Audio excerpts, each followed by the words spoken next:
One. Welcome everyone to this week's Zoom for Thought. This week we have JJ giving us a talk about uh, some type of math. Yes, yes, some type of math. Hi, everyone. So the type of math that we're talking about is type theory, which is a way you can formalize all of mathematics. And you might be wondering, but wait, don't we already have one of those? That's called set theory. And yes, we do. But I think there are some problems with set theory.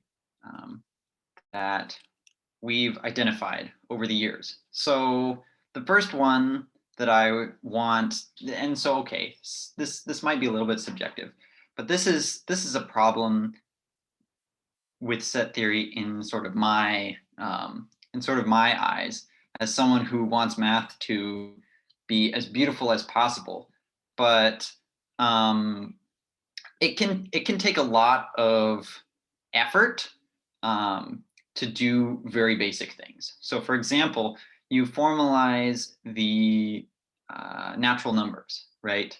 So the way you formalize the natural numbers is the empty set is 0, then the set containing the empty set is 1, and then for each natural number n, it's the set containing all of the natural numbers before it. So when you break that down to what it actually is in set theory, you get the number 3 looks like this, which I don't know if you can see my cursor or not. I can annotate if I want. We can see. You can see the cursor? All yeah, right. yeah. So you get something like this, which already at 3, this just looks like a mess to me. I couldn't look at this symbol over here on the right hand side and tell you that it's 3. And when you're trying to do something like, for example, use a computer to check a proof, getting things down to like I mean, when we're talking about math, we just use the symbol 3, and we assume that it is what it is, and it's fine, and we sort of just have that layer of abstraction, and we think about the concept of 3 as like 3 fingers or 3 apples or something like that. But the computer can't do that. So the computer has to literally think of this as the set containing the empty set, and the set containing the empty set, and the set containing the empty set, and the set containing the empty set. And if you try to do that for a little bit, you just get more and more angry, and so, or at least so yeah, I guess the point being that doing basic things with set theory and actually bringing them down all the way to the level of the axioms can be hard. And really, and the thing is, we don't want to spend too much time on this, because we want to spend time, thinking about things like 3 plus 4 equals 7, interesting math, rather than thinking about what 3 is, So, okay, another problem. It can take a lot of effort to do complicated things. So I don't know if any of you have heard of Jacob Lurie's book on infinity categories. So the way this story goes is Jacob Lurie wrote about, he came up with this concept called infinity categories. It's like a category, but you put the infinity symbol before it, so that makes it like way cooler, right? And he sort of came up with a way to formalize this in terms of set theory. And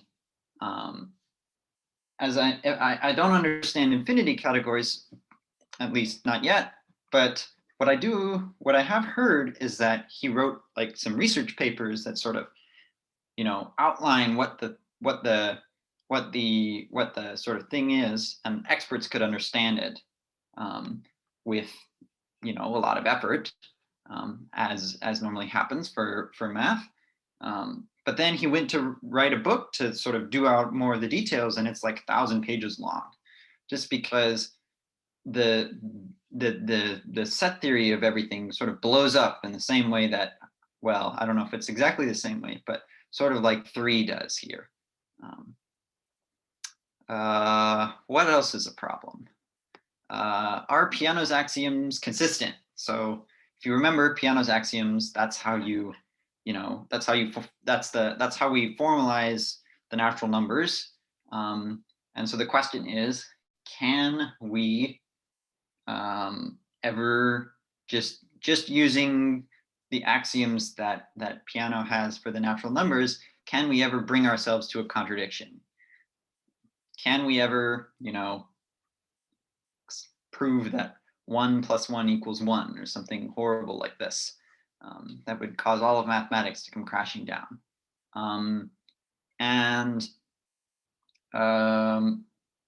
It is not known whether using ZFC set theory, as far as I know, it is not known whether using ZFC set theory, whether Peano's axioms are consistent.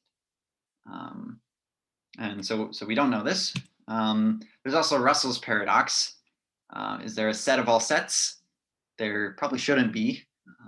And what are we going to do about that? Because we need to we needed to talk about things as mathematicians that really, seem like they should be the set of all sets, right? Like the category of sets, maybe, if you're an algebra person, or the category of groups, right? So Russell's paradox is an issue. And then I guess the last one is kind of a hazy one, but I guess somehow there seem to be things that we come across when we're doing math that just, like, it just doesn't seem to be possible if we're talking about sets. And so I've heard of the now I don't know if I could tell you about examples like this, but I've heard of things in algebraic geometry where you have this thing and it's supposed to be like some sort of a space, but there are no points in the space, and it's just quite weird. And so requiring that there be points and having some sort of set there could be a limitation in some way. That's a very sort of hazy thing. So if that doesn't convince you, that's fine. Maybe another one that I know is maybe a little bit more of a more well-known thing is this quest for finding a field with one element. It's pretty easy to define a ring structure on the set with one element. It's just the trivial ring, the ring that contains 0, but how do we define what 0 divided by 0 should be? It's not clear, and people think that if they could successfully find a field with one element or some similar object, that they could prove the Riemann hypothesis using similar ideas to Deligne's proof of the Riemann hypothesis in characteristic P, which seems crazy and seems like a crazy cool thing, but it just doesn't seem to have been a successful program thus far, at least to the best of my knowledge. And so one might wonder if part of the problem is that we have to, the formalism of sets is somehow limiting. Again, it's a little bit hazy, but I believe it is like a real thing that can come up in research. So these are some problems. Any questions quickly? Okay. Of course, if you ever have a question, always ask. So the moral of the story is working with sets, it's really concrete. It's really easy to say, oh, pick an element. This element goes here. This element goes here, and then QED. but it gets pretty cumbersome, and there might be other ways where using set theory for all of mathematics can just be a little bit limiting. So what we're going to do today is we are going to solve, in quotes, all of the problems in green here, and we're going to kick the can down the road with Russell's paradox in some sense. Okay, so let's talk about some history. So this is this story is pretty interesting, I think. So it starts in the 1800s, where most math is what we would call constructive today, in that when I have a proof that says there exists something X, the way I prove that is by giving you a thing X, constructing it in some way, using some formula, some sort of procedure. And that's the way that most of math is. But as the 1800s are going on, more and more people are trying to deal with abstract things in topology, in analysis, in algebra, where having like where you're relying more on things that are not as sort of clearly constructive. And so people are worried about errors. So the idea is to make math become more formal. So we have, I guess we have a set of sort of rules that we're following, a framework that we're thinking in.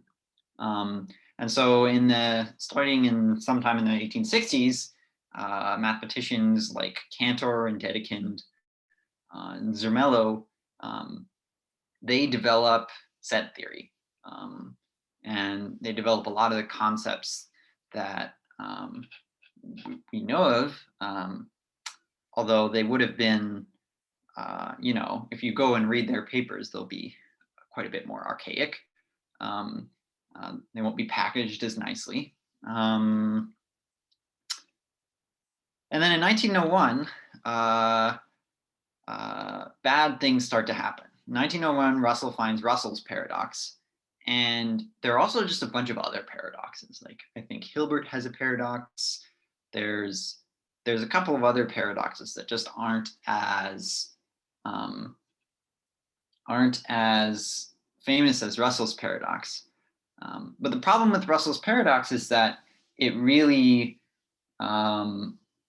it calls into question like, oh, are we even, what are we even doing here? There's like philosophical questions that we're bringing up, like, is there a set of all sets?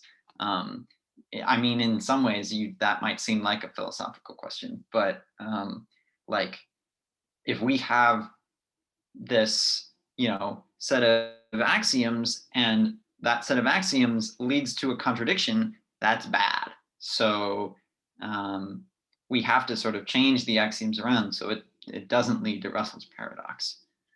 And so in response to Russell's paradox, Hilbert comes up with his big sort of program. And Hilbert's idea is we're going to find a set of axioms that all of mathematics can be formalized in. And so Hilbert and others are sort of working on this, and I think they come up with a lot of what ZFC is, and then something that no one ever expected happens, which is Gödel's incompleteness theorem. And so what Gödel's incompleteness theorem says is, I talked about Peano's axioms being consistent earlier, meaning can I start with these axioms and bring myself to a contradiction? So to prove something is consistent is to say that this can never happen, right? These axioms are never going to lead to a contradiction. And Gödel's incompleteness theorem says that you can never prove a set of axioms is consistent using only those axioms. You have to use extra axioms.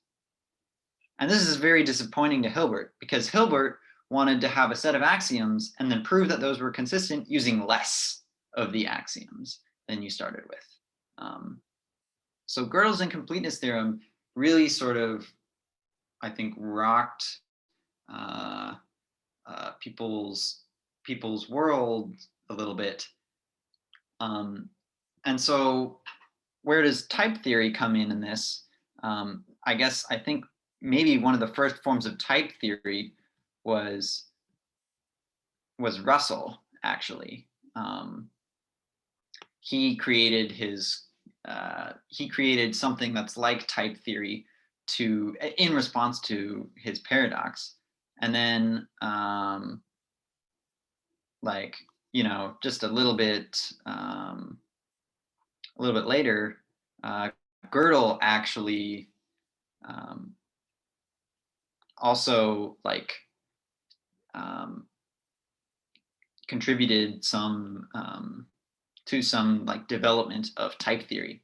And as I'll say in a little bit, Gödel actually proved that Peano's axioms are consistent if you use the more axioms that type theory gives you.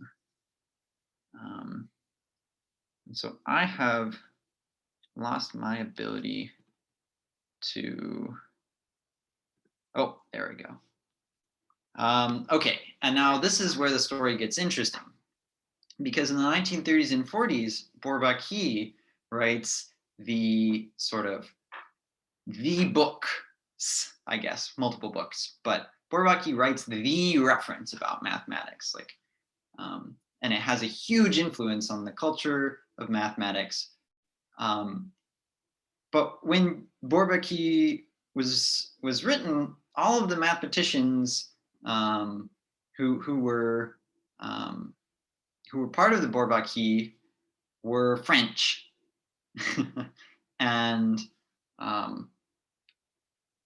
it's possible that they either I don't know. It's kind of unclear what happened, but Bourbaki just literally in their entire first draft or entire first set of books that they released just completely ignores the work of Gödel, and they declare that set theory is basically done and worked out. Who knows? I guess it's sort of speculation why they did this. If you look at later revisions of Bourbaki books, they include Gödel's incompleteness theorem. But one thing that I read, someone speculated, was that all of the Bourbaki were French and Gödel was a German, and the 1930s between the world wars were not necessarily the sort of best, most friendliest terms between the French and the Germans. So I guess that's one thing.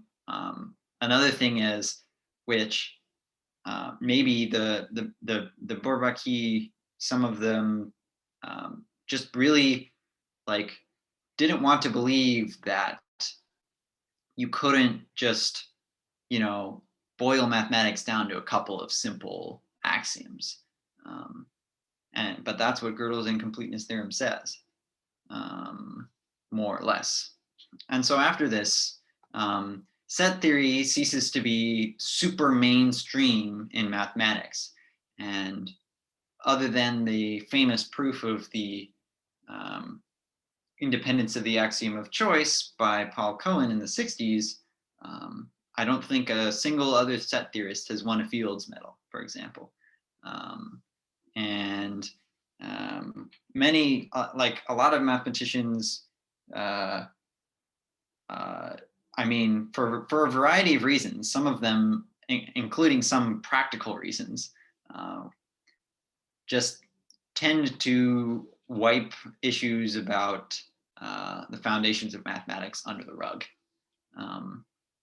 And like I said, some of that is practical reasons, being that if you think too much about philosophy, you might never come back. You might just get sucked into the what is true sort of black hole that I guess can exist.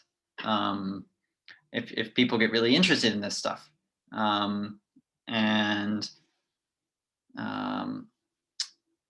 So yeah, so set theory is not nearly as mainstream, even though there is like still various types of active research. But really, not just set theory, but other sort of ways of talking about the foundations of the mathematics have been developed, including the one we're talking about today, which is type theory. So the conclusion, I would say, ZFC should be considered it should be considered an acceptable foundation for mathematics, but it's also kind of a polite lie, which is for the reasons that we brought up when we're talking about the problems with it. Okay, so let's talk about type theory. What is type theory? So type theory, so set theory has two main concepts, an element and a set. Type theory, we have sort of a mirror here, but the two concepts are a term and a type. And so what's the difference between an element and a set and a term and a type? Well, in some ways it's a little bit hazy, but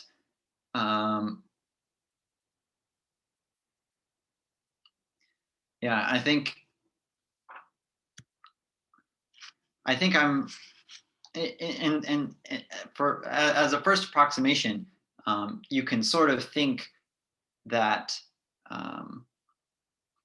of just terms as just elements and types as just sets, but you can do a little bit more with them.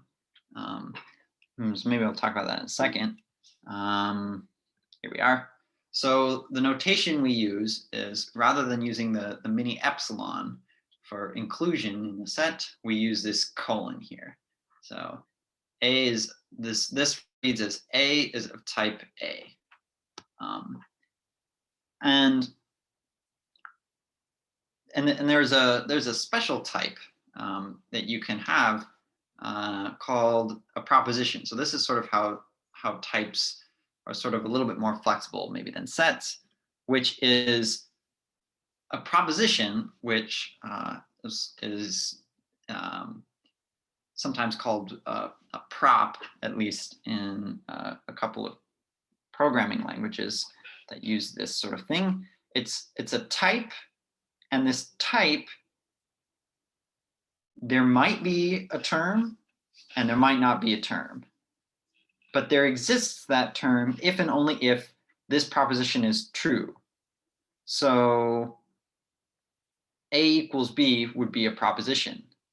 And so giving a term of type A equals B, so this is weird now. A equals B is both a type, it both has a type and it is a type, which is something you can do, I guess, with types, right? But to give a term of type A equals B, I'll annotate here for a second, right?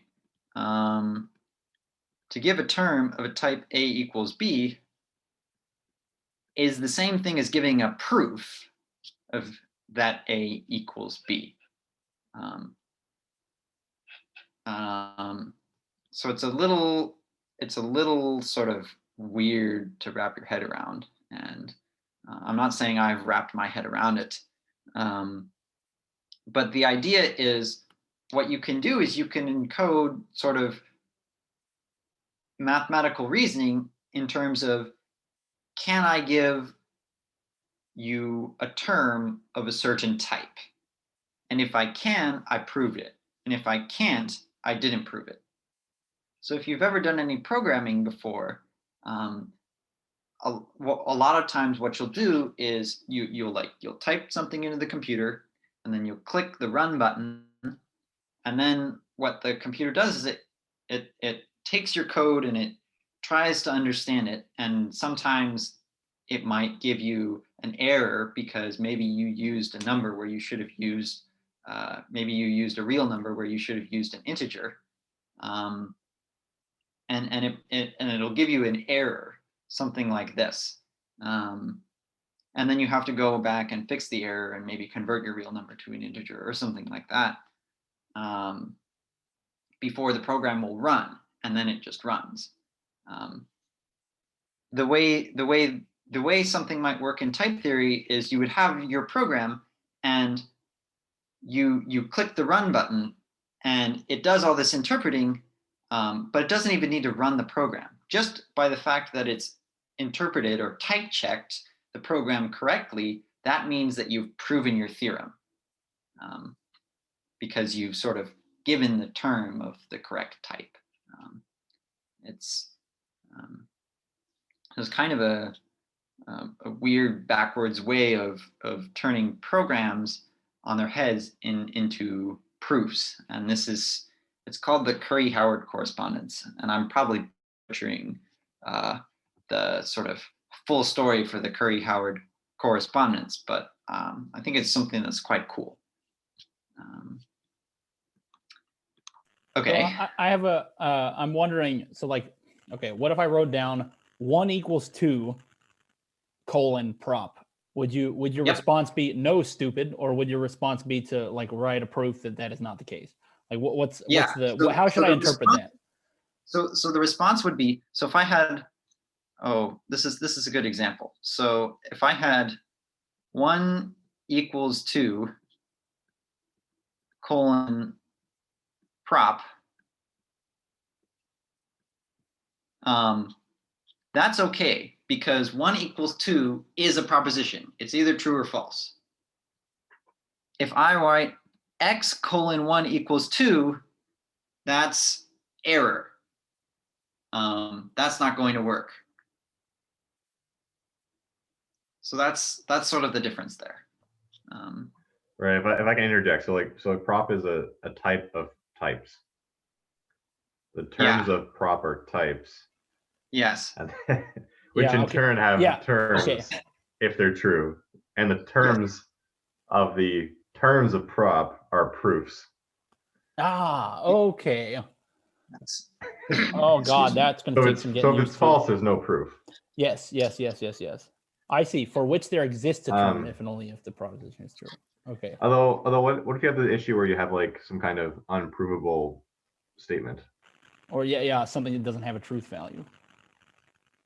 Yeah. It doesn't have a truth value. Jeez, Lucky.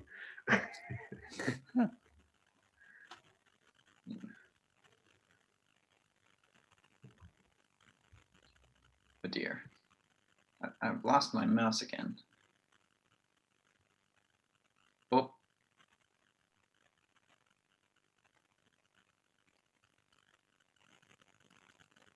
I had it for a second. Sorry, everyone. That's fine. Take your time. Oh, did that work? No, looks like not. Can I unannotate? Oh, I can unannotate. Okay. Perfect.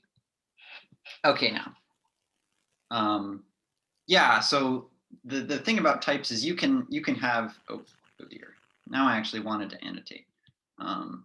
You can be going on and on and on with types of types of types of types of types, and it's just fine. So yeah, anyways. So here's an example. So I want to define the type inhabited A. So inhabited A is a type, and it's a type. So it's a type that sort of quote unquote depends on the type A. So I haven't talked about what this means, and I'm not going to go into detail about it, but it's something that one can do if one wants to in type theory. So I have this type inhabited A, and that's a proposition. So this is something similar to the A = B thing, where if I can make a term of inhabited A, that means that this proposition is true. And then what I can write is I can write the axiom of choice, which is there exists a function f from inhabited A to A for whatever A you would want to do. And to clarify, this colon is not the typeset colon, it's colon as in like functional notation. Yeah, I guess I've abused notation here, haven't I? Yes, we've all been there. Sorry about that. It also, I think, can be the type colon too, because so inhabited A to A can itself be a type, and that's how it would work if you were doing some programming thing. But you should think of it as just the function notation. But it is, I think, technically both. But yeah, so and the thing I like about this is that it just seems so much more natural in this context to have this be my axiom of choice than a set theory version of the axiom of choice, which is like, you know, it's like I remember the talk, it was like took up more than one line just to state it, which I don't know. People will still argue about the axiom of choice, I guess, but I like it when it's this way. But I guess that's just my personal preference. So yeah, so that was an example of like just a very, very basic thing about type theory. Any questions real quick? What's the arrow in this situation? Yeah, so the arrow is, oh, okay, so what we should think of it as some sort of operation that is giving us a type of functions between this type to this type. So does it take the terms of inhabited A to the terms of A? Yeah, so what you would write is, so inhabited A to A is a type.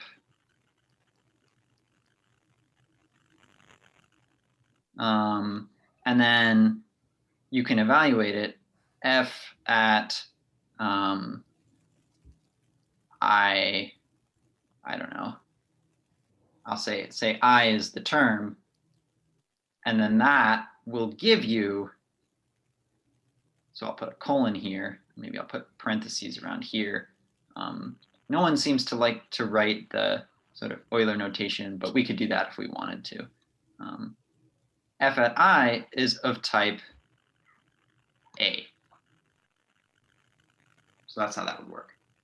So this is like there's a type theory notion of relation, and then essentially you define function the same way you would in set theory. I believe so, yeah.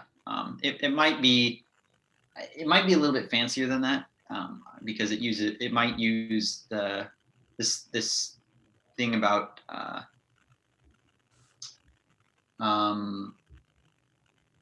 I guess actually I think what it's closer to is like a for all statement. For every A, I have another. For every inhabited A, I have an A. For every A, I have a B, something like that. I guess.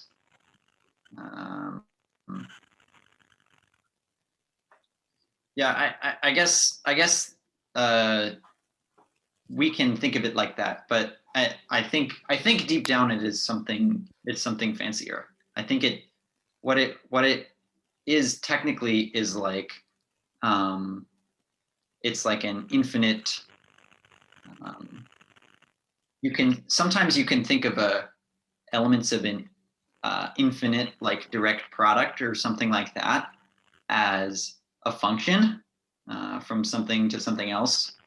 So you could think of a function from the reals to the reals as some sort of infinite direct, some sort of element in the infinite direct product of reals or something like this. So it's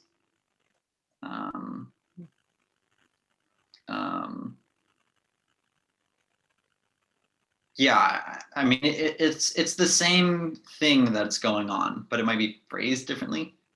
Yeah, sure. I don't know if I don't know if that's the best possible answer. Sure. But I'm not the most educated person on this, so yeah.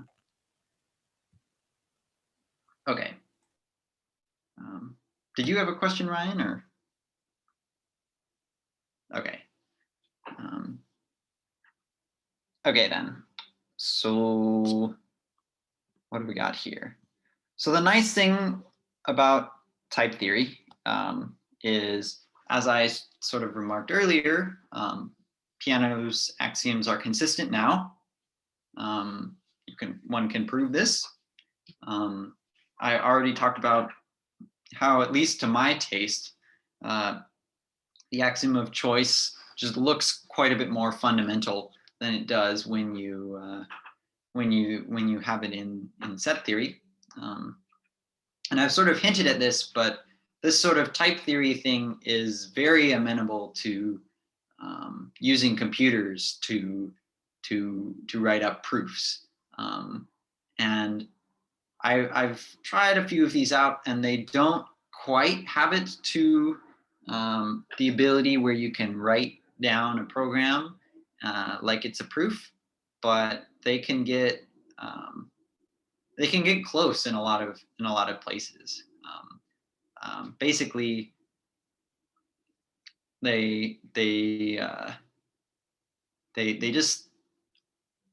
haven't seemed to figure out how to regard lots and lots of things as trivial because we already know them, which mathematicians tend to do a lot. But if you have enough time theoretically, you could prove whatever results you want in a somewhat readable form on a computer, which is kind of it's kind of cool how far that's come, although it's still very much kind of in the early stages.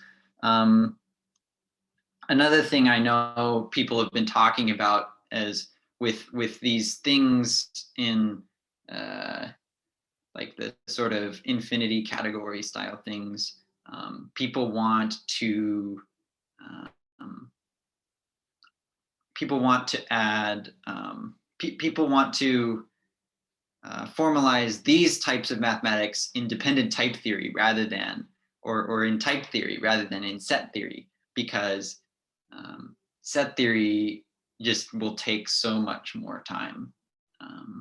And so there are even some category theorists who are just doing this in their math papers now. And so yeah, that's most of what I had. That's where that's what I have for y'all. All right. I guess, are there any questions? Well, let us first thank the speaker.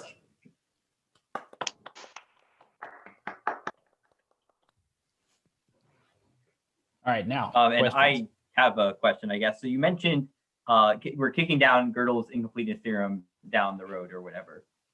So A, where or how is this done? And B, are like, does someone in the world know how to deal with this, or is it still like a polite lie that we still have to embed somewhere? So are you talking about Gödel's incompleteness theorem or Russell's? Sorry, Russell. All yeah. These people are the same. Okay. Yeah. So Russell's paradox. So type theory has a way to deal with it. That is, I mean, it's been come up with many times before. I think it's sort of the natural thing to do when you have the problem that Russell's paradox has. But to a lot of people, it's it's not very satisfying philosophically. Mm-hmm. So, oh dear. So I guess like in contrast, all these other things you mentioned, they're like we're dealt with in like a satisfactory way, but this is still kind of like yeah. So here's how people deal with Russell's paradox. So you have type, and that is of type. I am missing my mouse here. I need to get my mouse back. There we are. So what happens is type is of type. Oh, I'm not doing so well with the. Oh, I see. Sorry. There we go. Type is of type 2, okay. which is of type 3. Mm-hmm. Well, and like so on and so on and so forth. Class and 2 class and stuff. Yeah. So this is how, and I think I read about basically someone was coming up with dependent type theory, and they made a version that didn't have this, and then someone found a paradox. It was basically pretty similar to Russell's paradox, and so This is so sad. And this sort of hierarchy was put in. So this is how Russell's paradox is dealt with. When you put this and do like programming in it, it has some weird things because you want to keep track of what level you're at a lot of the time. And so, for example, in the definition, so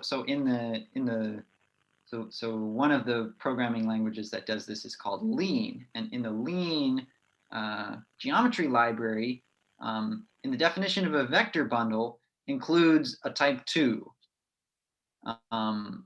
So you're using, and the reason they do that is because it would just take a lot more code to do everything in type, even though you can do that, and that's what the sort of textbook way of doing it is. So but it's a little weird though how you can have something that was defined, and someone's come up with a proof of something where they have a group that's in type that is isomorphic to a group that's in type 2, because it was like a Picard group of something, or a group of bundles, a group of line bundles. So as far as the practical side, yes, it can be dealt with. As far as the sort of questions that it brings up, it's still kind of hairy out there. For example, in the talk that I gave last quarter about condensed mathematics, the authors of that really struggle to keep everything they're doing in.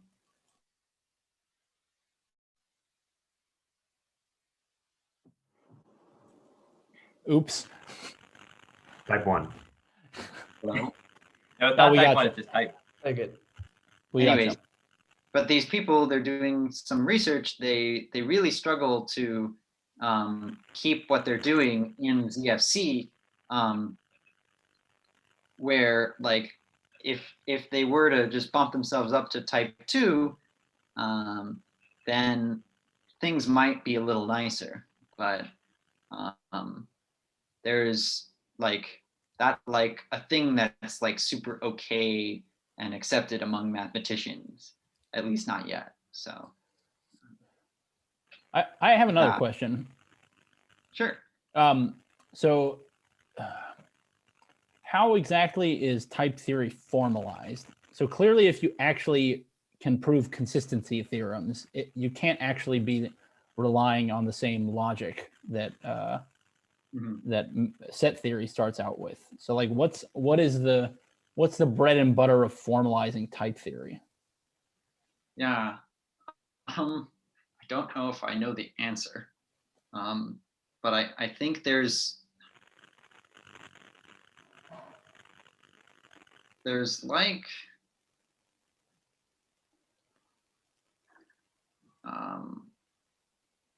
I don't know. They have a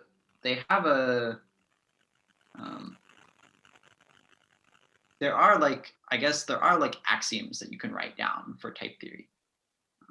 I didn't write them down for this talk, Gotcha. but you can write down a set of axioms for type theory and just apply them. And you can add extra axioms like the axiom of choice. Or there's an axiom called the axiom of univalence, which is, if you've heard of this buzzword called homotopy type theory, what that means is basically you're adding this extra axiom, which is supposed to make proofs look nicer and be easier to do if you add them. It's still an active area of research. Gotcha. Okay, it's just a list of axioms, though. Yeah. So at the bottom somewhere there's a list of axioms. Yeah, I see. I guess like writing down the axioms must be the. Yeah. Okay. Because I couldn't find a. And this has to exist somewhere, but it's probably tucked away in some textbook somewhere. Yeah, this is the difficult thing. I couldn't find the essential list of axioms like in the first couple of sources that I was looking for. Same here. That's why I asked. Actually, that's always kind of concerning when you can't locate the definition. It makes me queasy. Yeah, it does, doesn't it? But I mean, I don't know. People debate like which axioms to include and not include. Sure. So there must be axioms. That's good. Yeah, that sounds like a ZFC proof to me. Yeah. It's a proof that they exist because there exist arguments for it. Exactly. That's funny. All right. Are there other questions? Yeah, I was gonna ask. This is kind of going back to when you're defining the prop type. Sure. Like I'm still a little confused. Like, is the notion of truth different when you're formalizing in type theory versus like set theory? Because that's what it seems like. It seems like you're saying like Schrodinger's a cat statement truth. is true if there is a proof or some kind of record that this thing should be true. Yeah, I think it is. I think it is sort of a. So okay. So this is either, yeah, so it is this sort of thing. It's you something is true if there's sort of this record of it being true. This is either a trick because of the Curry-Howard correspondence, or it is a deep philosophical truth, depending on what your view of the philosophy of mathematics is. But it doesn't matter what your philosophy of mathematics is. You can still use type theory, but how you would interpret that sort of depends on what you think it means. Actually, maybe the interesting thing is like, how do you decide that the type of all types is not a type? So like maybe that like, can you evaluate? Yeah, I guess it would be useful to know exactly why, in the language of type theory, Russell's paradox occurs somehow. Like, yeah, that's something I'm not familiar with, but and that I don't even know if that is like super out there, because sure, if I know the story right, the person who was creating at least the sort of modern incarnation of type theory, I think is named Martin Löf, something like this. He like made it, and he like published papers, and then somebody found this paradox in the papers, and so then he like changed it. So it could be a possibility that just all of the sort of subsequent surveys and dissemination about it just used the corrected version. Gotcha. So I don't exactly know what the precise thing is, but it seems to be the same idea that like you can't have the type of all types, otherwise it will lead you to a contradiction. Sure. In a pretty similar way to Russell's paradox. Cool. All right. Other Any other questions? All right. Let us thank the speaker once again. All right. I will now stop the recording.